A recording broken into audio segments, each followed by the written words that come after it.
নমস্কার, তোমাদের সকলের প্রিয় পাঠশালায় আরো একটি নতুন ক্লাস নিয়ে হাজির হলাম তোমাদের সামনে। আজকে তোমাদের সাথে আলোচনা করব তৃতীয় শ্রেণীর গণিতে 11 নম্বর স্কুলটির প্রশ্ন উত্তর। আমি আজকে ক্লাসটি শুরু করে দিচ্ছি, সকলে মন দিয়ে দেখে নাও। 11 নম্বর স্কুলটির নাম হলো বোলপুর পশ্চিম চক্র। একের প্রশ্নটি আছে, সঠিক উত্তরটিতে টিক চিহ্ন দাও। ক, কোন সংখ্যাকে 7 দিয়ে ভাগ করলে ভাগশেষ হতে পারে 8, 9 না 7? ভাগশেষ ভাজকের থেকে সবসময় ছোট হবে, তাহলে কত হয়ে যাবে? 5। খ, 7টা 8-এর যোগফল 55, 56 না 57? 56, 57, 56 আমরা যোগের পরিবর্তে গুণ করতে হয় জানি। এটা যদি গুণ করা হয় 7 8 56 হবে। গ, একটি ত্রিভুজের বাহুর সংখ্যা 3টি, 2টি না 4টি? 3টি। এটা একটা ত্রিভুজ, তো বাহুর সংখ্যা 1, 2, 3। ঘ, একটি ব্যাংক 1 লাখে 60 ঘর যায়, 5 লাখে যায় 35 ঘর, 30 ঘর না 36 ঘর? 5 7 35 ঘর। জোড় সংখ্যা সর্বদা 2, 3 না 4 দ্বারা বিভাজ্য? 2 দ্বারা বিভাজ্য। চ, প্রদত্ত চিত্রটিতে বাহু ত্রিভুজের সংখ্যা 4টি, 3টি না 2টি? 1, 2 আর গোটা একটা হলে 3টি। প্রশ্নটি বলছে শূন্যস্থান পূরণ করুন। ক, ড্যাশ ভাগ 9 সমান 4, 4 9 36, তাহলে 36 ভাগ 9 সমান 4।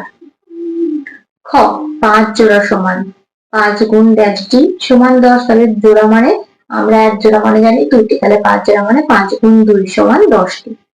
গ, ভাজ্য সমান ভাজক গুণিতক ভাগ ফল যোগ ভাগ শেষ। ঘ, জোড় সংখ্যা গুণ বিজোড় সংখ্যা সমান ড্যাশ সংখ্যা। জোড় সংখ্যা 4, বিজোড় সংখ্যা 5, 4 5 20, তাহলে 20 সংখ্যাটি জোড় সংখ্যা। দেখো তীর চিহ্নটা উপর দিকে আছে, তীর চিহ্নটা নিচের দিকে আছে। দুটো তীর চিহ্ন উপর দিকে আছে, তাহলে দুটো তীর চিহ্ন নিচের দিকে হয়ে যাবে। পরবর্তী পৃষ্ঠায় কি কি প্রশ্ন দেওয়া আছে দেখে নেওয়া যাক। এটাই প্রশ্নটি বলেছে সত্য বা মিথ্যে লেখো। ক, একটি চতুর্ভুজের বাহু সংখ্যা 3টি, এটা ভুল, তাহলে এটা হয়ে যাবে মিথ্যা। খ, দশক হলো এককের 10 গুণ, এটা হয়ে যাবে সত্য। গ, যোগের সংক্ষিপ্ত রূপ হলো ভাগ, এটা হয়ে যাবে মিথ্যা, এটা হবে গুণ। ঘ, 8 বার 8 ঘর লাফালে যাওয়া হয় 64 ঘর, এটা সত্য, 8 8 64। 13 সংখ্যাটি 2 দ্বারা বিভাজ্য, ভুল, এটা হবে মিথ্যা। ভাগশেষটা কি হবে? 13টাকে যদি 2 ভাগ করা আছে তাহলে নিচে ভাগশেষ থেকে যাবে। তাহলে প্রশ্নটি আছে। ক, যোগ করো 15 টাকা 20 পয়সা, 10 টাকা 30 পয়সা। 0 3 5, 5 1 2, কত হচ্ছে? 25 টাকা 50 পয়সা। খ, বিয়োগ করো 90 টাকা 70 পয়সা, 30 টাকা 60 পয়সা। 0 6 থেকে 7 বিয়োগ করে দেবে 1, 10 পয়সা। 0 3 থেকে 9 বিয়োগ করে দেবে 6, তাহলে কত হলো? 60 টাকা 10 পয়সা। পাঁচের প্রশ্নটি আছে। ক, গুণ করো 175 গুণ 5, 5 5 25, 5 হাতে রইল 2, 5 সাথে 35, 36, 37, 7 হাতে রইল 3, 5 একে 5 আর 3 8, গুণফলটি কত হলো? 875। খ, ভাগ করো 217 ভাগ 7, 3 7 21, 7 নামলে 7 1 7, ভাগফলটি কত হলো? 31। 6 প্রশ্নটি আছে, নিচে সমস্যাগুলি সমাধান করো, যে কোনো দুটি তিনটি করে দেখাবো। দেখো এই অঙ্কটা খুব ইম্পর্টেন্ট, প্রত্যেকটা পৃষ্ঠাতে তোমাদের কম বেশি অঙ্কটা দেওয়া আছে। পরের প্রশ্নটি আছে 705টি পেয়ারা 7টি বস্তায় সমান সংখ্যায় রাখলে প্রত্যেক বস্তায় কতগুলি পেয়ারা রাখা হলো আর বস্তার বাইরে কতগুলি পেয়ারা পড়ে রইল, কি করব? ভাগ করব। দেখো আগে ক্লাসটিতে করে দিলাম, আমি আগেও অনেকগুলো ক্লাসে আমি তোমাদের করে দিচ্ছি। এটা 6 কয়েক দাগের অঙ্ক। 705 ভাগ 7, 7 1 7, 0 নামলে 7 0 0, 5 নামলে 7 0 0। দেখো উত্তরটা কি লিখবো? প্রত্যেক বস্তায় কতগুলি পেয়ারা রাখা হলো?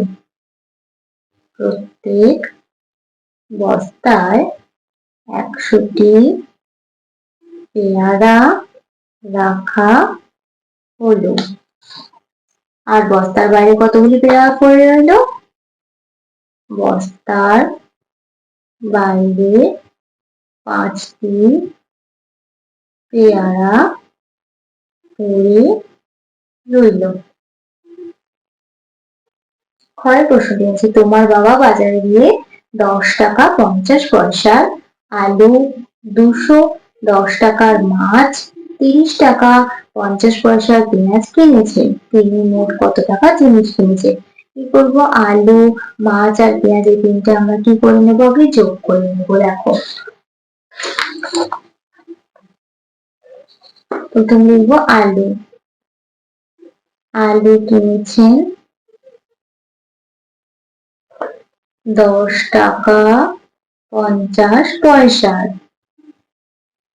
মাছ কিনেছেন 210 টাকার। আর পেঁয়াজ কিনেছেন 30 টাকা 50 পয়সার। 0 5 5 10, 0 3 1 4 5 2, 250 টাকা 100 পয়সা। এই পয়সার টাকার ঘরে যোগ হয়ে যাবে। 250 যোগ 1 টাকা সমান 251 টাকা। অতএব কি লিখে দেবো? তিনি মোট কত টাকার জিনিস কিনেছেন?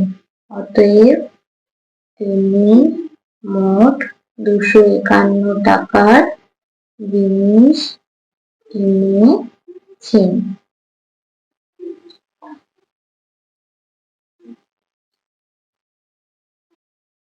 গল্প প্রশ্নটি বলছে, বহরমপুর থেকে বেলডাঙ্গা 4টি বাস ছাড়ছে। প্রতিটি বাসে 125 জন যাত্রী যাচ্ছেন। 4টি বাসে মোট কতজন যাত্রী যাচ্ছেন? কি করবো? গুণ করবো। 125 গুণ 4, 4 5 পুরো শূন্য, 2 4 2 8 আর 2 10 শূন্য, 4 আগে 5। তাহলে অতএব কি লিখে দেবো? 4টি বাসে মোট কতজন যাত্রী যাচ্ছেন? অতএব 4টি বাসে মোট 500 জন যাত্রী যাচ্ছেন। তাহলে স্টুডেন্টস, আজকে ক্লাসটি আমি এখানে শেষ করছি। খুব তাড়াতাড়ি আরেকটি নতুন ক্লাস নিয়ে যাবো তোমাদের সামনে। যদি তোমাদের আজকের ক্লাসটি ভালো লেগে থাকে তাহলে অবশ্যই লাইক, কমেন্ট, সাবস্ক্রাইব এবং বন্ধুদের সাথে শেয়ার করতে একদম ভুলবে না। সকলে সুস্থ থাকবে, স্বাভাবিক থাকবে। সকলকে অসংখ্য ধন্যবাদ জানাই।